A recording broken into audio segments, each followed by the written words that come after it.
Bonsoir à tous. Donc, aujourd'hui, on va continuer la providence de la restauration, mais cette fois sous la conduite de Moïse. Parce que dans les derniers jours, nous avons vu le fondement familial pour le Messie, comment il avait été établi. Et maintenant, avec Moïse, on va voir comment a été établi le fondement national. Donc, on va voir cela aujourd'hui ensemble. Donc, les cours de Jacob et Moïse comme modèle pour le cours de Jésus. Dieu a établi les cours providentiels de Jacob et Moïse comme modèle au cours de Jésus pour sauver l'humanité. Le but de la providence de la restauration est atteint quand les êtres humains amènent Satan à une soumission volontaire et deviennent ses maîtres en accomplissant la part de responsabilité qui leur incombe. Jésus, en tant que Messie et véritable ancêtre de l'humanité, a ouvert en pionnier le chemin pour susciter une reddition complète de Satan et il guide depuis lors les personnes de foi afin qu'elles suivent son exemple. Satan, qui n'entend pas se soumettre même à Dieu, ne se serait soumis en aucune manière à Jésus. Aussi, Dieu a appelé Jacob et Moïse et a œuvré par leur intermédiaire pour nous montrer sous forme symbolique le cours amenant Satan à la soumission. Voilà, donc en fait, Jacob, Moïse sont été des cours qui représentaient justement le cours de Jésus sous forme de symbole et sous forme d'image avant l'arrivée de Jésus qui a incarné en fait ce chemin en fait. Ce qu'il faut comprendre, comme c'est dit là, c'est que Jésus il est arrivé comme pionnier. En fait, c'est le premier être humain à accomplir finalement la première bénédiction typiquement, et il devait accomplir la deuxième et troisième. Donc il n'a pas pu finalement, il a pu le faire que spirituellement, on va dire. Et c'est pour ça qu'il a dit qu'il devrait revenir pour l'accomplir sur la terre. Et nous sommes tous amenés finalement à emprunter le même chemin que Jésus, donc à emprunter son cours. Donc justement en étudiant la vie de Jésus ou la vie qu'on verra après plus tard de son épouse, c'est voir avec quelle attitude justement ils ont emprunté le chemin de la vie pour pouvoir suivre un peu le même chemin. Voilà, donc c'est un cours modèle. C'est important pour s'inspirer de leur cours. Donc Moïse fit sortir les Israélites d'Égypte, le monde satanique, avec des miracles et des signes. Il leur fit traverser la mer Rouge et les fit errer dans le désert avant d'entrer dans la terre promise de Canaan. Cela préfigurait le cours de Jésus pour conduire les chrétiens. Par des miracles et des signes, Jésus arracherait les chrétiens à leur vie de péché et les conduirait en toute sûreté à travers la mer troublée du mal. Il les emmènerait dans un désert privé de l'eau qui donne la vie, avant de les guider jusqu'au jardin d'Éden promis par Dieu. Mais en raison de l'incrédulité des Israélites et plus tard du peuple juif, les cours de Moïse et de Jésus ont nécessité 3 tentatives. Donc, on va voir justement, là, il y a eu différentes étapes. On va les découvrir justement dans cette conférence sur le cours de Moïse. Et demain, on fera le cours de Jésus. On va voir petit à petit chacun de ces points-là. Et on voit que ce sont des cours finalement très parallèles en fait. Donc dans les deux cas, ils ont suivi le même chemin. Le premier cours pour restaurer Canaan au niveau national. Donc comme on avait vu, fondement pour le Messie, ça passe toujours par le fondement de foi, puis le fondement de substance. Le fondement de foi demande une figure centrale, une condition et une période limitée. Donc, je vais les lire. Pour que Moïse devienne la figure centrale, restaurant le fondement de foi et se qualifie afin de mener les Israélites hors d'Égypte, il devait, en tant qu'individu, hériter de la période d'indemnité nationale de 400 ans et traverser un cours sur la base du nombre 40 pour se séparer de Satan. Pour réaliser ce but, Moïse fut amené dans le palais du Pharaon, centre du monde satanique, et y demeura 40 ans. Moïse traversa ainsi un cours sur la base du nombre 40 pour se séparer de Satan et restaura par là même le fondement de foi. Donc quand on voit l'histoire de Moïse, en fait, il faisait partie du peuple israélite et sa mère, en fait, elle avait mis justement sur, je crois, un genre de fleuve, et il y a la princesse du palais qui l'avait découvert, qui a décidé de l'adopter. Et finalement, ils ont pris une personne du peuple israélite qui était sa mère pour s'occuper de l'enfant en fait,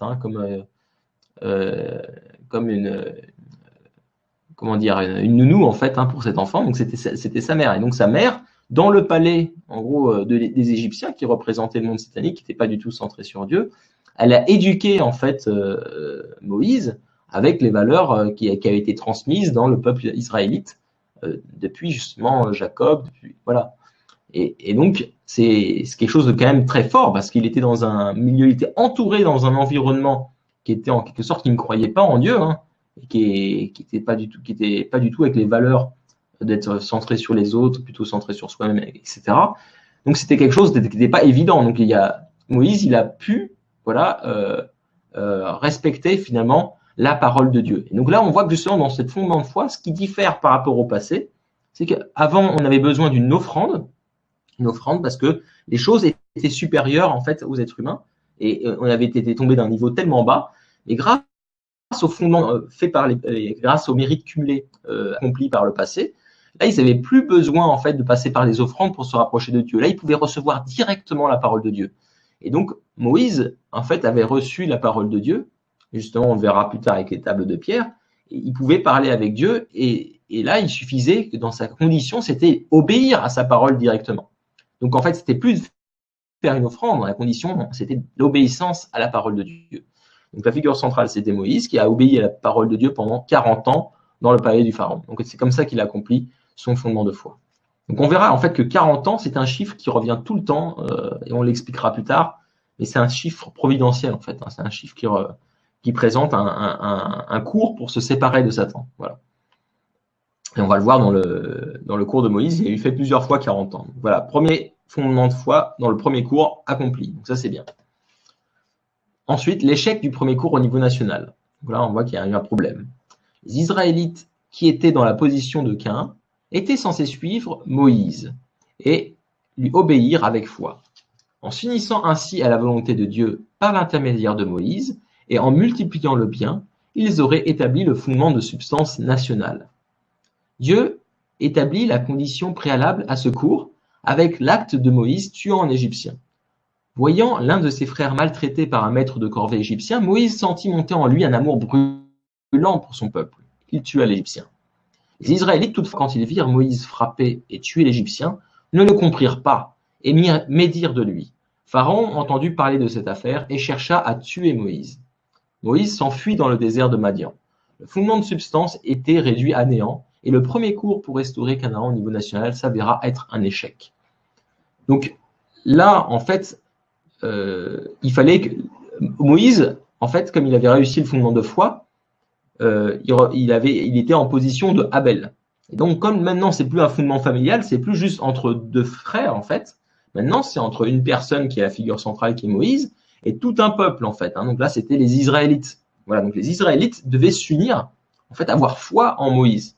Et donc, ils devaient avoir foi et comprendre son cœur et comprendre, voilà, au lieu de juger, on va dire négativement, l'acte de Moïse, qui était en fait un acte dans le sens qu'il voulait les libérer, les libérer de l'oppression en fait des Égyptiens, bah, ils l'ont mal pris et même en est quand il y a Moïse, il est intervenu entre une dispute entre deux frères israélites,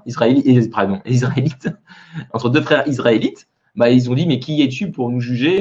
Vas-tu me tuer comme tu as tué cet Égyptien? Voilà, donc là en fait il avait mal pris et ils n'avaient pas compris son cœur en fait. Et donc là il y a eu cette manque d'unité finalement et donc le fondement de substance a échoué à cause de cela. Donc premier cours échec. Mais voilà, il y a le 3 en fait, il y a le chiffre 3, donc il avait une autre chance. Et comme Moïse avait bien réussi son fondement de foi, c'était les Israélites qui avaient échoué, Dieu a permis grâce au succès de Moïse, Dieu a pu continuer à travailler avec Moïse en fait. Donc le second cours pour restaurer Canaan au niveau national. Moïse traversa un second cours sur la base du nombre 40 pour se séparer de Satan durant les 40 années qu'il passa dans le désert de Madian. Là, il restaura le fondement de foi nécessaire pour s'engager dans le second cours pour restaurer Canaan au niveau national. Dieu accorda à Moïse 3 signes et 10 plaies, avec lesquels il pouvait l'emporter sur les Égyptiens afin d'établir la condition préalable au second cours pour restaurer Canaan au niveau national. Les Israélites crurent et suivirent Moïse. Ils purent alors commencer le second cours pour restaurer Canaan au niveau national.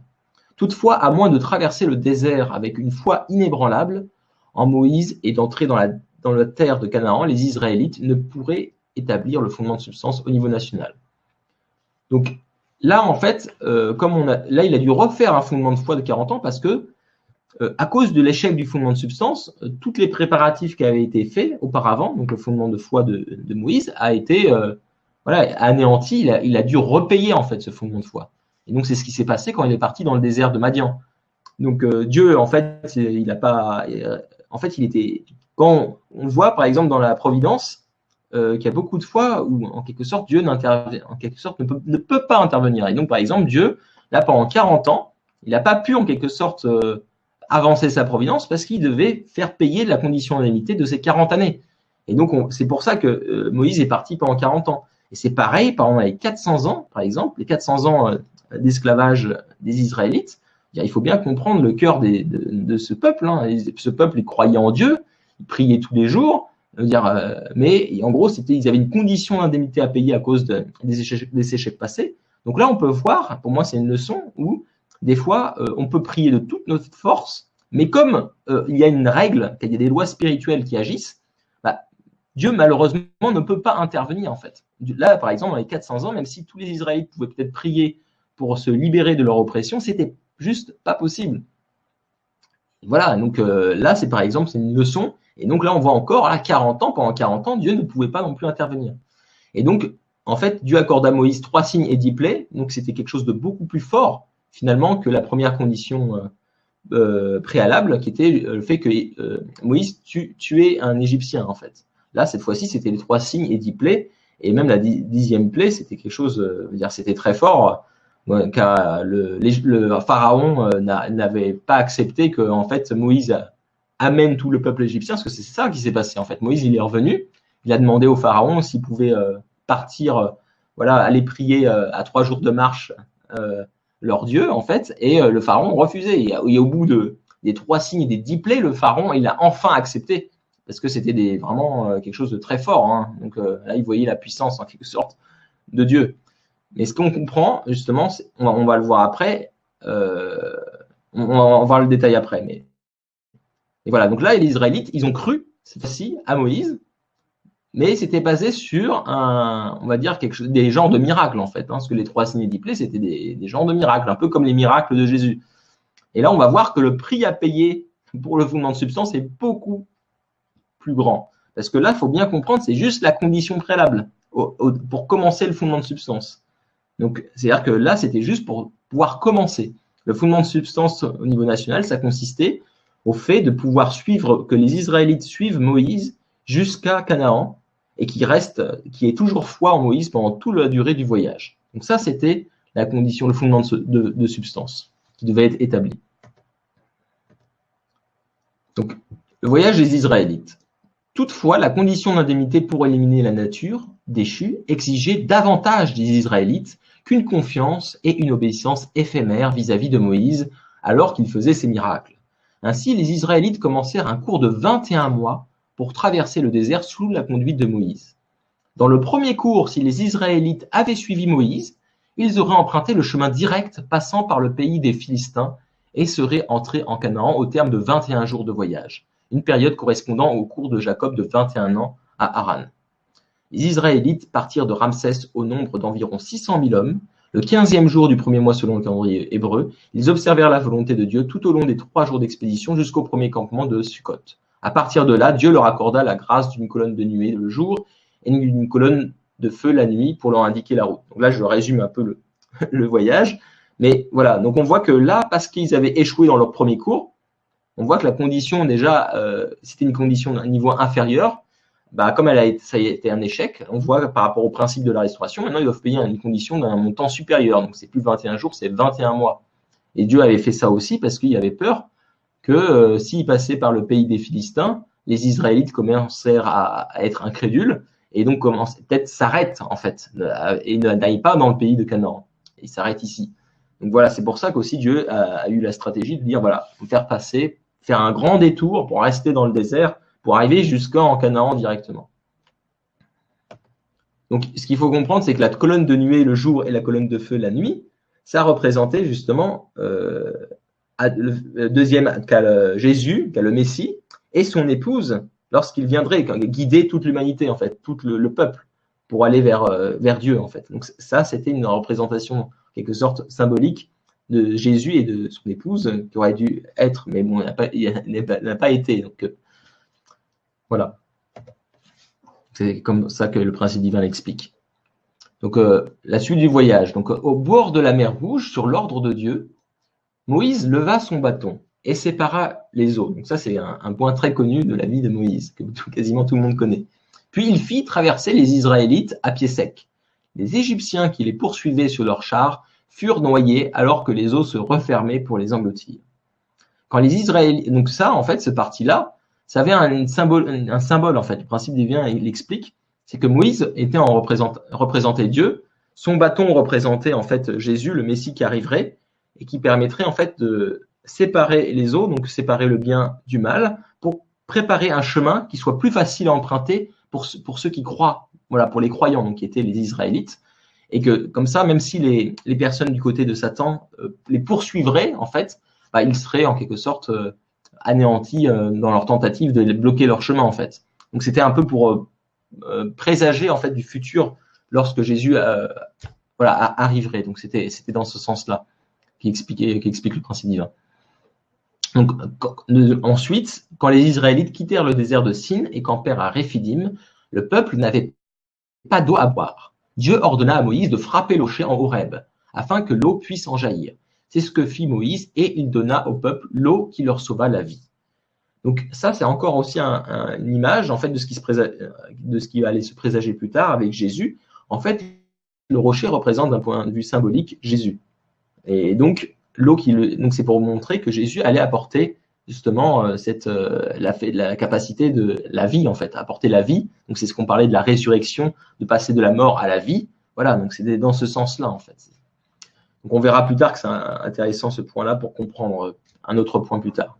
Quand les Israélites quittèrent le désert de Sin et campèrent à Réphidim, le peuple n'avait pas d'eau à boire. Dieu ordonna à Moïse de frapper le rocher en Horeb afin que l'eau puisse en jaillir. C'est ce que fit Moïse, et il donna au peuple l'eau qui leur sauva la vie. L'apôtre Paul écrivit: ce rocher, c'était le Christ. Par conséquent, le miracle de l'eau du rocher indiquait que le Messie sauverait toute l'humanité avec l'eau de la vie. Donc Jésus disait: mais qui boira de l'eau que je lui donnerai n'aura plus jamais soif. Voilà, c'est ce que j'expliquais juste avant.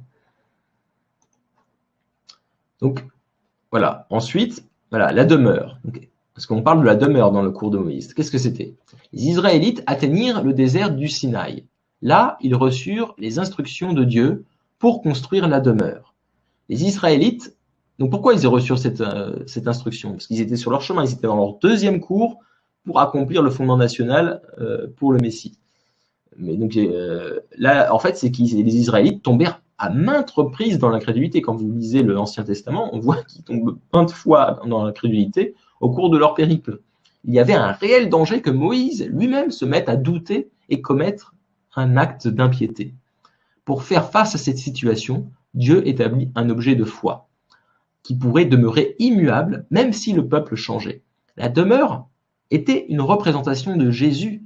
C'est pourquoi un fondement devait être posé avant que les Israélites ne puissent bâtir et honorer la demeure. Donc la demeure, c'était une représentation en tant que symbole de Jésus. Et on verra que le temple, plus tard, c'était une représentation de Jésus en image. Donc c'est pour ça qu'il fallait que les personnes, en quelque sorte, s'occupent bien de la demeure. Voilà, c'était pour, comme plus tard, il faudrait s'occuper de bien soutenir, suivre le Messie, etc. Bah, voilà, là c'était pareil avec la demeure. Il fallait avoir une foi, et toujours un objet de foi. Voilà. Donc c'était finalement la demeure, et plus tard, l'objet de foi, ce serait plus un objet, mais ce serait la personne elle-même qui était Jésus, en fait. Donc, le premier et deuxième fondement pour la demeure. Voilà. Comme ils étaient dans le deuxième cours et qu'il y avait maintes fois de l'incrédulité, Dieu avait une nouvelle, en quelque sorte, providence dans ce deuxième cours qui était le fait d'établir une demeure pour pouvoir sécuriser, en fait, même s'il y a au moins une personne qui croit toujours et qui a une foi absolue en la demeure, bah, ça permettrait de sécuriser, en fait, justement, le fait de perdre tout ce fondement qui avait été fait. Donc, il fallait comme ça aller jusqu'à Canaan, tant qu'il y avait au moins une personne qui avait la foi dans la demeure, ça aurait été bon. Voilà, pour le premier et deuxième fondement pour la demeure. Grâce à son jeûne de 40 jours, Moïse reçut de Dieu les 2 tables de pierre portant les 10 commandements et les instructions relatives à la demeure. Donc ça, c'était voilà. Donc les deux tables, encore une fois, le principe divin explique que ça représente, encore une fois, donc Jésus qui arriverait plus tard, donc le Messie, et normalement son épouse, voilà, parce qu'il y a un homme et une femme, donc deuxième Adam et deuxième Ève. Et pourquoi ça représentait ça? Parce que ça, en fait, c'était la parole de Dieu. Et Jésus et son épouse devaient incarner cette parole. Donc, ça aurait été les futures incarnations de cette parole. Voilà. Donc, quand Moïse revint du mont Sinaï et vit le peuple incrédule en adoration d'un veau d'or, il s'enflamma de colère, jeta les tables et les brisa. Par conséquent, le fondement de foi pour la demeure ne fut pas établi. Donc, le fondement de foi, en fait, c'était les 40 jours. Voilà, c'était Moïse, la figure centrale. La durée, c'était 40 jours et la condition, c'était la condition de jeûne, en fait. Hein. Parce qu'il a respecté la parole de Dieu qui lui avait demandé de faire ce jeûne. Et donc là, en gros, à cause de cette manque d'unité, en gros, des Israélites avec lui, comme tout a échoué, donc le premier fondement pour la demeure a été un échec. Donc Dieu a demandé à Moïse de recommencer, en fait.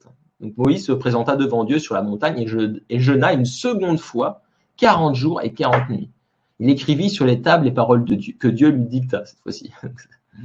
Moïse prit ses tables et vint à nouveau devant les Israélites, qui cette fois lui firent honneur. Obéissant à ses directives, ils construisirent la demeure. Cependant, les Israélites ne parvinrent pas à maintenir le deuxième fondement pour la demeure qui fut envahi par Satan.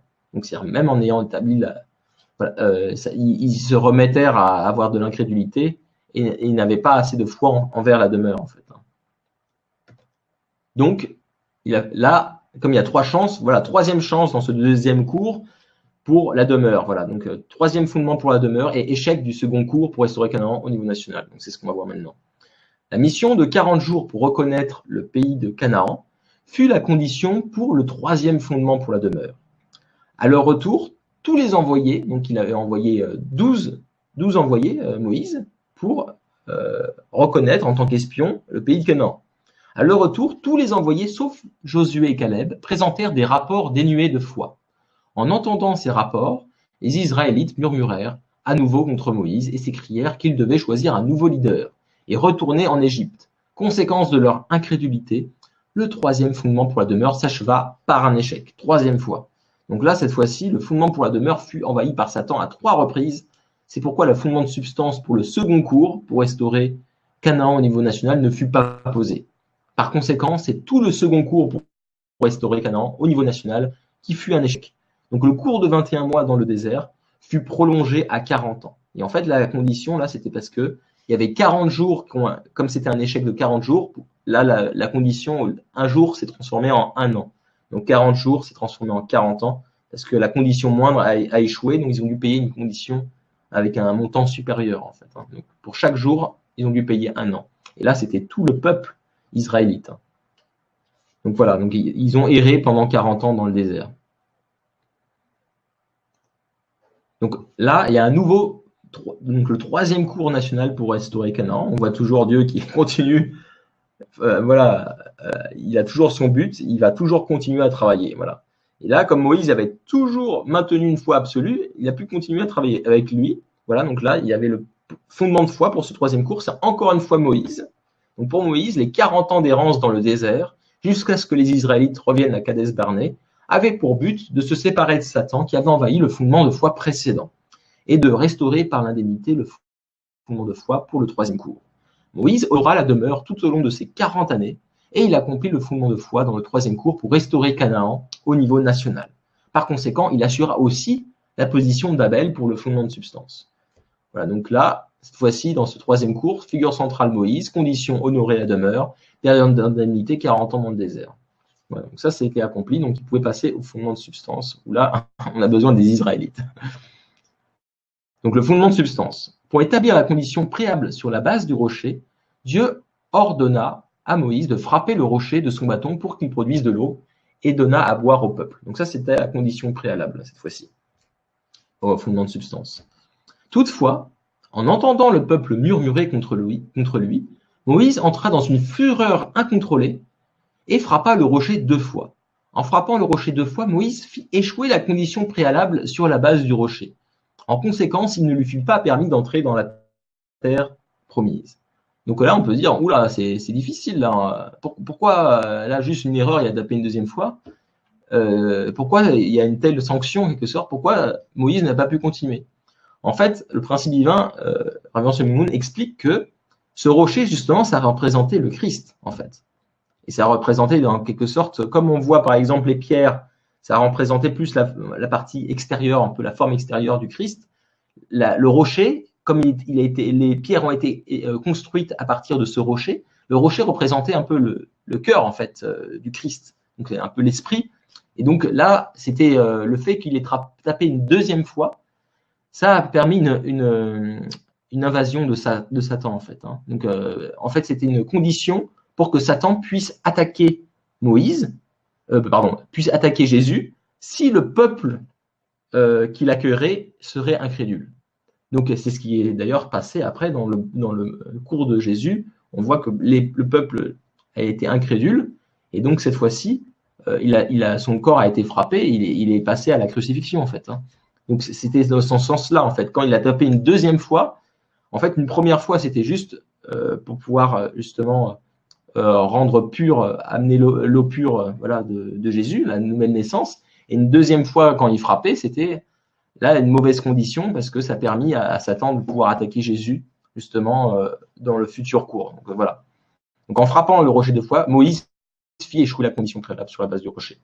Et permis justement le fait que plus tard, lorsque le Messie arriverait, si les gens seraient incrédules, alors ils pourraient se faire attaquer aussi. Voilà. Donc là, échec. Et donc, là, le fondement de substance, une nouvelle fois, échoué. Mais là, Dieu choisit Josué à la place de Moïse. S'appuyant sur le fondement de foi que Moïse avait établi, Josué envoya secrètement 2 hommes pour espionner la ville de Jéricho. De retour, tous deux présentèrent un rapport confiant. Yahvé a livré tout ce pays entre nos mains, et déjà tous ses habitants sont pris de panique devant nous. Donc là, en fait, c'est comme on avait vu dans la famille d'Abraham, comme c'était la 3e fois, ça devait s'accomplir, et Dieu pouvait travailler à travers 2 personnes, justement, en fait. Hein. Donc Moïse, puis il a travaillé avec Josué, en fait. Hein. Donc, Josué a continué, et cette fois-ci, là, l'espionnage a été un succès, et donc ça s'est bien passé. Le fondement de foi a été hérité de Moïse, donc ça c'était OK. Et ensuite, le fondement de substance a été réussi grâce au bon rapport donné par les 2 envoyés. Donc la jeune génération des Israélites élevés dans le désert crut dans les paroles des espions, et sa foi indemnisa les péchés des parents en restaurant la condition préalable. Les Israélites célébrèrent la Pâque, puis ils se mirent en route vers la ville de Jéricho. Ils marchèrent autour de la ville fortifiée 7 jours durant. Le peuple poussa un grand cri et le rempart s'écroula sur place. Josué lança alors des attaques sur l'ennemi. Il battit 31 rois. Fort de cette victoire, ils posèrent le fondement de substance. Parce qu'en fait, ils étaient unis cette fois-ci, et ils étaient arrivés en Canaan de manière unie. Donc là, ils établirent le fondement de substance au niveau national. Donc le fondement pour le Messie, parce que c'est normalement c'était fondement de foi puis fondement de substance, c'est ça le fondement pour le Messie. Donc sur ce fondement, les Israélites établirent le fondement pour le Messie dans le 3e cours au niveau national. Les personnes déchues avaient déjà, mais encore une fois, malheureusement, c'est comme un peu à l'époque d'Abraham. Là, les personnes déchues avaient déjà fondé de puissantes nations comme l'Égypte, comme des empires en fait, hein, donc menés par des dirigeants sataniques opposés à la providence de la restauration.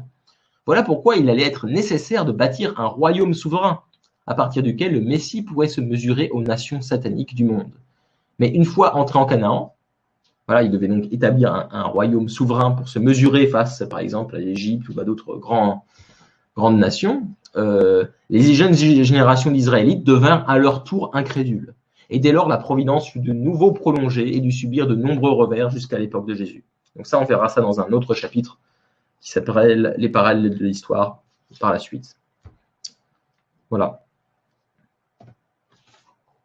Donc, là, on a terminé, mais juste pour vous faire un rapprochement, on voit que justement, là, encore une fois, Moïse a bien montré ce qui pourrait arriver. C'est un court modèle à Jésus. Comment, en fait, par exemple, là, on voit que Moïse, à un moment donné, il a pas pu accomplir sa mission. Voilà, et donc quelqu'un d'autre l'a remplacé, qui était justement Josué. Et en fait, dans le cours de Jésus, c'est pareil, il n'a pas pu terminer sa mission, Jésus, pour différentes raisons. Et donc après, il a dit qu'il devrait revenir. Donc quelqu'un en position comme de Josué, en fait, hein, pour accomplir la providence. Et dans les deux cas, on voit justement que, en fait, car on verra dans le cours on le verra demain dans le cours de Jésus, qu'il y a beaucoup de points qui ressemblent en fait au modèle de Moïse, au cours de Moïse. Donc on verra ces différents parallèles demain à 21h. Donc voilà, demain on fera la providence de la restauration sous la conduite de Jésus. J'espère que vous avez bien compris ce cours de Moïse. C'est un cours qui est assez complexe.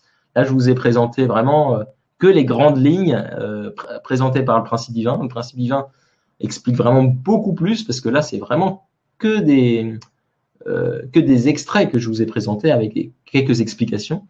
Et je vous encourage à découvrir le principe divin par vous-même et voir toutes les explications données par le principe divin sur chaque fois, sur chaque événement qui s'est passé dans la vie de Moïse, pourquoi il a fait telle action, pourquoi telle chose. Voilà, tout ça est bien expliqué par le principe divin.